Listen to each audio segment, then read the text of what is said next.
Hello everybody and welcome back to the Sideline Sedo YouTube channel, and today we're going to be talking about the NBA Finals. Yes, the NBA Finals are set. There's a lot to unpack.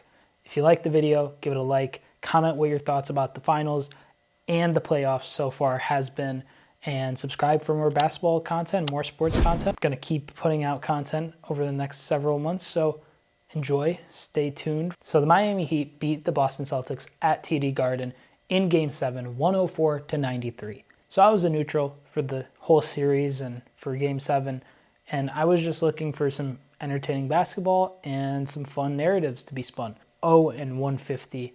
Are they going to turn it into 1-150? It felt like really tangible. They're at home. They're facing the 8th seed. They are, on paper at least, the more talented roster, and they should be able to win it.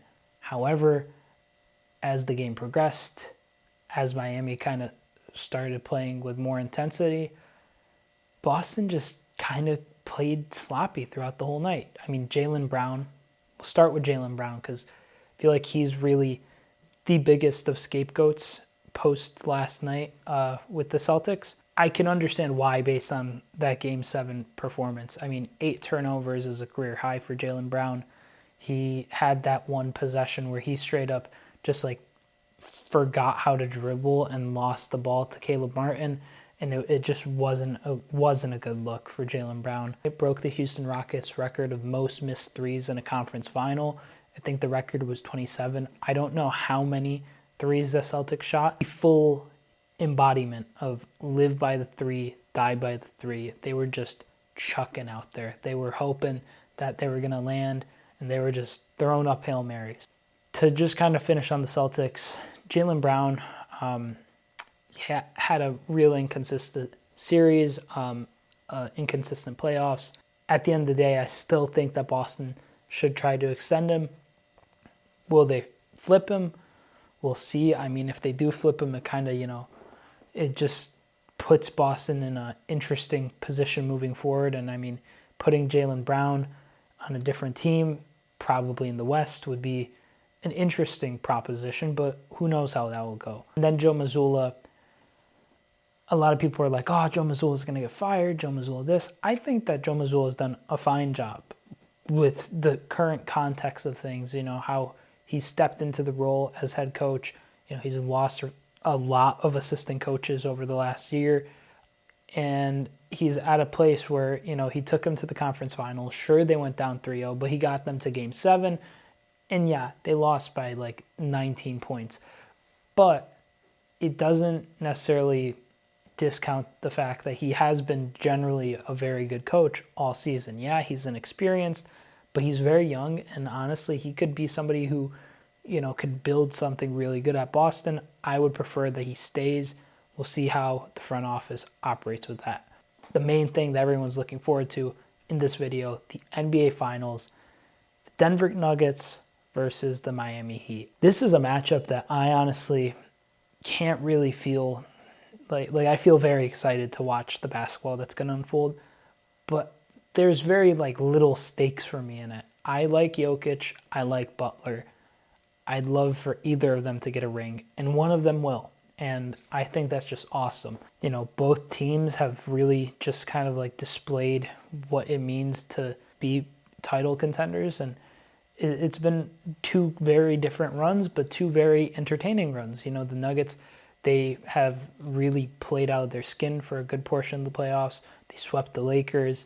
The Miami Heat also, they had the two series with the Knicks and with the Bucks, and they ended up beating them both, and they really impressed. And then obviously the whole Celtics series, which I think that series is going to live in infamy or history, depending on how you look at it and what kind of fan you are. But I love that series, and regardless of what happens, I think both these teams are just, I think they're very, very fun to watch, great teams.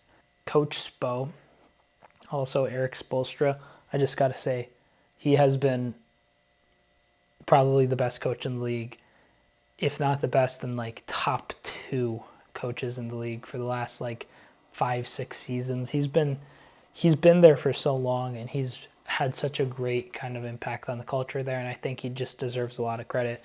Miami, though, ultimately, as a team, I do think that they are the weaker roster. They have very good players. I think Caleb Martin's really coming into his own. They have Duncan Robinson and Tyler Hero and Kyle Lowry, obviously, as guards. You have Jimmy Butler there, and then Bam. But then, it kind of like, once you get Zeller into the mix and, you kind of like adjust the squad a bit, it does kind of like change the dynamics of the team. Whereas the Nuggets, I think, have an equally impressive amount of role players and arguably better, if not, it's probably not even an argument really. They do have the better superstar and they have better, supporting stars and a better supporting cast in general. I mean, Jokic is better than Jimmy Butler. That's no shock to anybody. And then I'd say Jamal Murray and Michael Porter Jr. in terms of what they contribute are probably a bigger value than Bam Adebayo and Kyle Lowry. And now me saying this probably just like curses the Nuggets to get swept by the Heat in the finals. But I just feel like, this NBA Finals has everything that I wanted out of this final. Both these teams really aren't the first kind of like teams that jump out at you when, at the start of the season when people were talking about contenders. I'd say the Nuggets were there, but the Heat being in here, I think this series is going to be great. Give my prediction for the series. So this is what I think is going to happen in the series. Nuggets will take game 1. Heat are going to take game 2. And then the Nuggets will take game 3 and 4. The Heat will then take game 5. And before you know it, it's game 6, and the Nuggets are going to close out the series in 6 and win. I just feel as if what is on display at the Nuggets and the team they have and the coaching staff they have is going to be so ready for this. I think the Heat will also be very ready, and they're going to play their butts off. But I think I just have to give it to the Nuggets based on the fact that, they are rested. They have a team that I think is more cohesive than the Heat, and they have a very creative kind of setup that allows them to really do a lot of different things and kind of be very flexible. So I think the Nuggets are just, I think they'll have a very, not a comfortable win in the finals, but I think they're going to be the team that's on the front foot for a very good portion of the finals. I think one of the games that the Heat wins will be a very narrow victory. That's my NBA recap. That's my predictions for the NBA Finals. Comment below, what do you think is going to happen in the NBA Finals? Who do you think is going to win? The Denver Nuggets or the Miami Heat? Stay tuned for more basketball content. Like the video if you like it. Subscribe to not miss out on any new uploads. And thank you so much for watching. I'm Sideline Sedo. Peace.